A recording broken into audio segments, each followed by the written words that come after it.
Yo, what's going on, guys? Crispy Flakes here. So Rudy Gobert just signed a $205 million contract extension with the Utah Jazz over the course of the next 5 seasons. And the first thing that's coming to my mind is he overpaid? Which is what we are going to be talking about. I want your guys' opinion in the comment section below. But before we get going on today's video, as some of you guys might know, I am trying to shift over a little bit away from NBA 2K and more towards NBA discussion, just because NBA 2K21 as a whole is kind of a dead game right now. So yes, if you guys don't mind dropping that like and of course subscribing if you are new to the channel, man, it would be greatly appreciated. So I'm trying to try something new out, right, man? So yes, $205 million for Rudy Gobert. The other day I actually did a rebuild video because the premise was that a while back, Rudy Gobert said that he wanted a max contract extension with the Utah Jazz. And then I guess it was reported that he said he would take a little bit less to stay with the Jazz long term.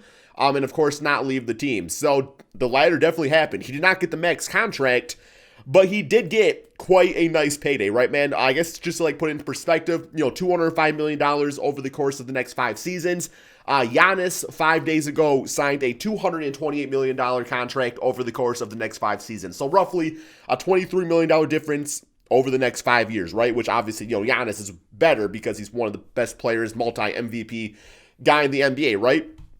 But Rudy Gobert, so he's being paid like the second best player, right? I mean, Donovan Mitchell obviously is the future, just beacon. This is the guy that is either going to make or break the franchise. And Rudy Gobert, in my opinion, man, he's a really good center. The issue I have is that the way he's good at basketball, I don't know if it warrants that type of payday. Obviously being a top defensive player is big time. But then again, so is Draymond Green. At the same time, Draymond Green a few years back did get himself a really nice contract. But that was being the third guy to Steph Curry and Klay Thompson. My issue with the Utah Jazz going forward is, do they have the finances, do they have the cap space to get that second great offensive player? Because in my opinion, I feel like what Donovan Mitchell has kind of been lacking is that, go to a point guard player. I think Mike Conley was supposed to be that, but obviously that did not really happen last season.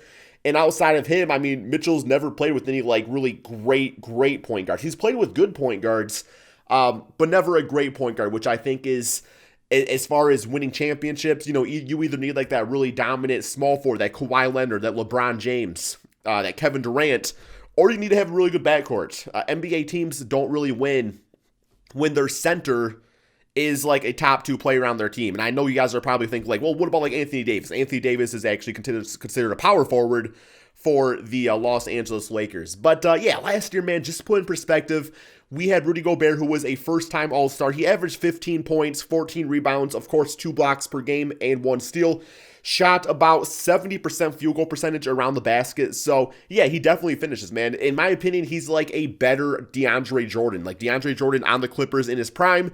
He's a better version of that, which there's definitely nothing wrong with that. But damn, I just can't think of myself paying DeAndre Jordan $205 million contract over 5 years. Now, I don't know his contract history, so maybe he did get a very large contract like that at some point. But yeah, regardless, you look at the rest of the roster and just kind of the future of this team. Going into the next season, the starting 5 is probably going to be Mike Conley, Donovan Mitchell. You could see maybe Joe Ingles or Royce O'Neal switching off at that small forward spot. You're going to have obviously Rudy Gobert out there and Bojan Bogdanovic. It's a solid team, and cap space wise, I mean, Mike Conley's in the last year of his $33 million contract, so that will be a little cap space to go for somebody else. I guess I just look at how other teams are constructed, and I was kind of saying earlier, man, that center position, I feel I feel this team could have got away with starting Derek Favors. And yes, with Derek Favors at center, you're probably losing a little bit with that. You definitely are going to lose a little bit. You're not going to be as good defensively, but you're still going to score 10 points on the inside, grab 9 or 10 rebounds. And, yeah, you're not going to be too, worried about on offense. Not saying Rudy Gobert really is double-teamed at times either, though. But that's just kind of what I'm seeing out there, man. So I think it would have been nice for them to maybe go in a different direction. Now, Utah Jazz fans, I'm sure, absolutely love Rudy Gobert, so I don't mean to, blow too much smoke towards one of your favorite players on your team. It's just kind of my honest opinion, man. So you guys let me know in the comment section below. What do you think about Rudy Gobert getting this contract deal? Do you feel like it's a ripoff?